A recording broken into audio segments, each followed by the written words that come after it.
This is the end of an era, without any doubt at all. It was a friendly, subdued, thoughtful, well-controlled, and obviously people with fond memories and wanting to be respectful, and the atmosphere was dignified.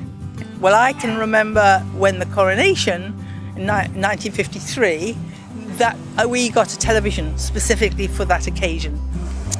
Sense of service and duty, work ethic, dignity, calmness and diplomacy. It's someone's mum, it's someone's gran, it's a family member. I think she was a real positive role model. She was always so dignified and was always there at the big occasions and led the country really in a dignified manner. Hiya, welcome to Easy English. So as you're probably well aware, Queen Elizabeth II passed away recently. So we thought during this strange and unique time in the UK, it would only be fitting to head down to the beach and ask the people of Brighton what memories they have of her during her 70-year reign as Queen. I'm also interested to know if they'll be watching the following proceedings, including her funeral, and also what they think might change, if anything, once King Charles takes the throne. Now before we get started, please don't forget to subscribe to Easy English, or if you want to help support our work, then become an Easy English member with this link. Here we go.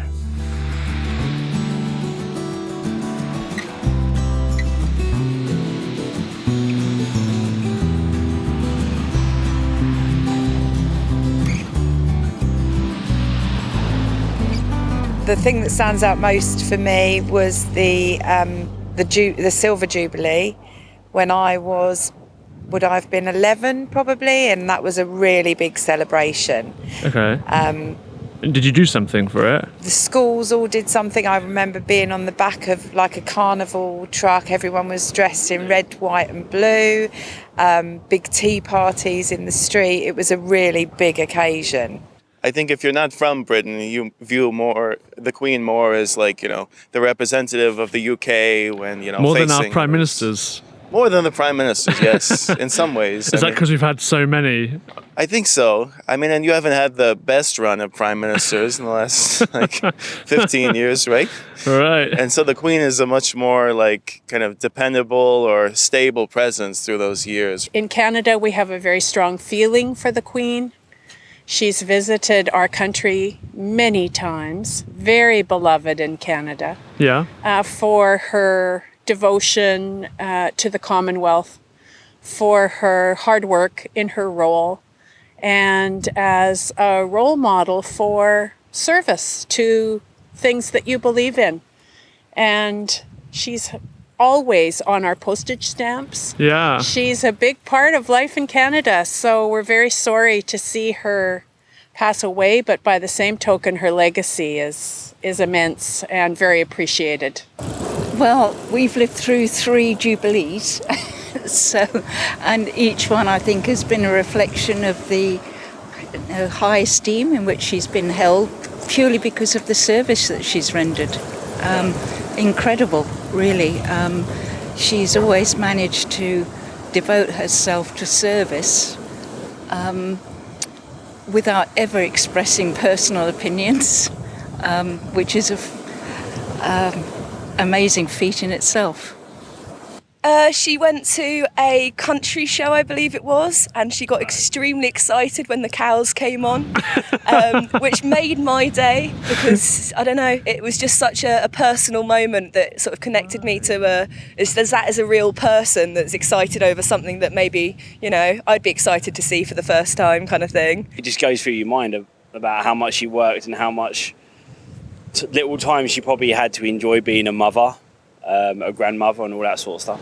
So you're thinking more on the personal side of things as opposed to the Queen, the monarchy kind of stuff? Yeah, sure. Well, first and foremost, she's a human being. Yeah. And I'll think about that sort of stuff. I think the thing that I'll always remember, actually, about her is the fact that when she was dying, she somehow managed to get off her deathbed and stand up and welcome in the next Prime Minister, the 15th Prime Minister that she had done. I think that summarised the strength of character that she actually had. in that she knew that it was her duty, and somehow it looked as though she was going for the record, in that she had welcomed in 15 prime ministers from Winston Churchill to Liz Truss.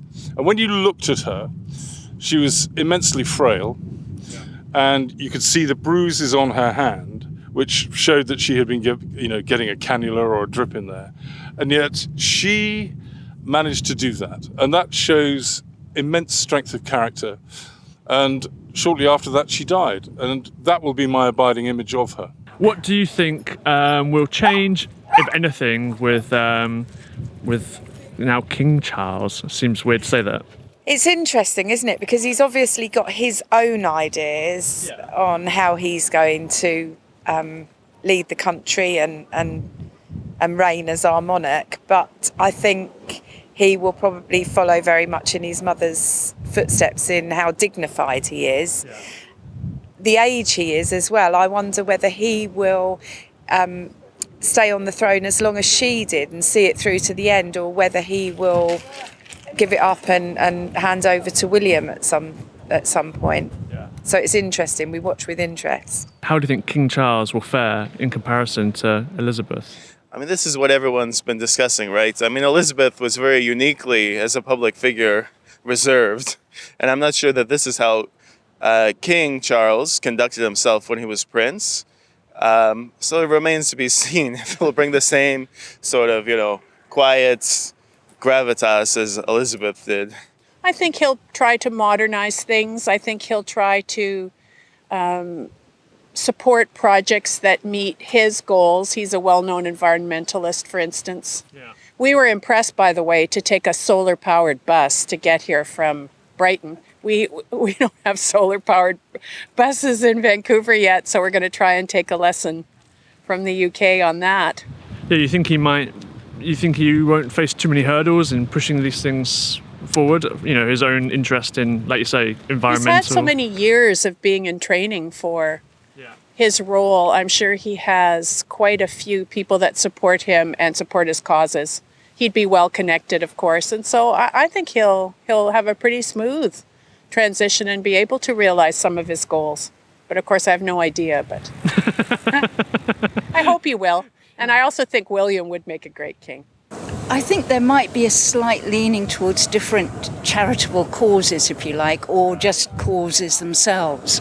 But I think Charles has been brought up within that environment of duty, work ethic, and service for all his life. So I see no reason why that should change at all. But I think he will probably bring a slightly different nuance to the matters of today, if you like, particularly environment. What do you think then, if anything, other than money and stamps, what will change once we have King Charles? Anything? You think? I think it's hard to tell at the moment. For me personally, as I've not quite connected to it all, I don't know what's going to change. But I think there will be changes. I think there will be. It's a new era. It's a king, isn't it?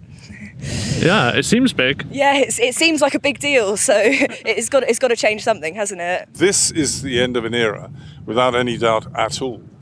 And most people in this country have been used to having just this one monarch. And we all think that we know what Charles is like because he's been serving the longest apprenticeship in possibly history. Yeah. He's starting his new job at a time when everybody else is retiring. And we think we know him. Yeah. And we think, many people probably think that he's going to be divisive, but that those people who know him seem to suggest that he's going to be quite a good leader. And, he has to really up his game if he's going to make the monarchy relevant in modern society. Will you be watching the funeral on Monday? Yes, I will. You will? It's such an historic kind of event, isn't it? Yeah. And has obviously been planned for a long time, how they were going to play it out, and right, yeah, all of the official kind of way they do everything. So it will be interesting to watch. Will you be maybe watching the funeral on Monday?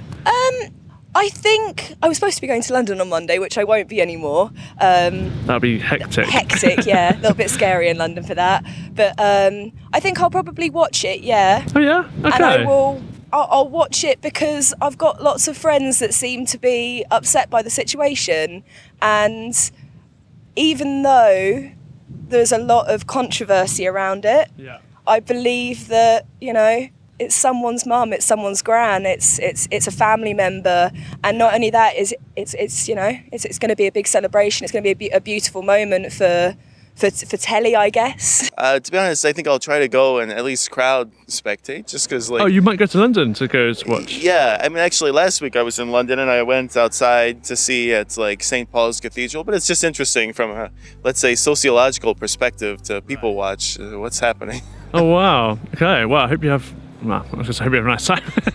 Is it a nice time? I think it probably will be, though, right? I think so, yeah. I guess so. I mean, you know, it is... something where many people are coming together and sharing an emotional experience, which outside of concerts is not sort of the norm in modern society, right? So it's an interesting experience. Thanks for watching this week's episode.